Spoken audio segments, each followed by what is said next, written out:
যারা বলছো রিচ একদম কমে যাচ্ছে, এটা তাদের জন্য।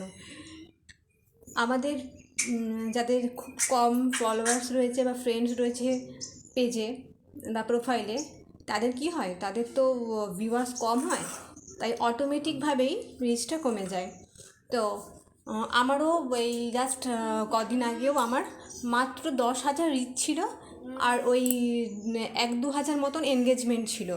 কিন্তু আমি এই নিয়ে একটা পোস্টও করেছিলাম যে আমার রিচ ডাউন হয়ে যাচ্ছে। কিন্তু আমি কয়েকটা জিনিস অ্যাপ্লাই করার পর দেখলাম অটোমেটিকই আমার রিচটা বেড়ে যাচ্ছে। সেটা হচ্ছে বিভিন্ন গ্রুপে গিয়ে বিভিন্ন গ্রুপে লাইক কমেন্ট করা।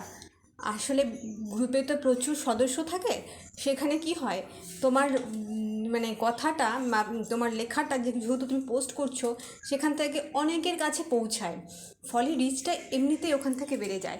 আর আরেকটা ব্যাপার হচ্ছে, অনেকে ভাবে যে অন্যের ভিডিওতে লাইক কমেন্ট করব, কিন্তু অনেক করতে চায় না।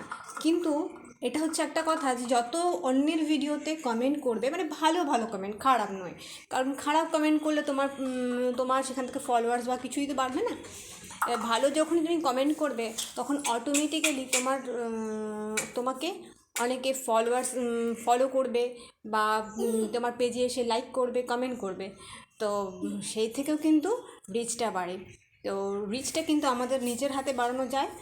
আমি জাস্ট আমার কদিন আগে মাত্র 10,000 ফলোয়ার্স ছিল, এখন আমার প্রায় 2.5 লাখের কাছাকাছি আমার রিচ, এবং এনগেজমেন্টও প্রায় 50,000-এর কাছাকাছি। তাই জন্যই বলছি, সবাই একে অপরের ভিডিওতে লাইক করো এবং কমেন্ট করো, দেখবে অটোমেটিক তোমাদের রিচটা বাড়বে। আমার বেড়েছে, আশা করি তোমাদেরও বাড়বে।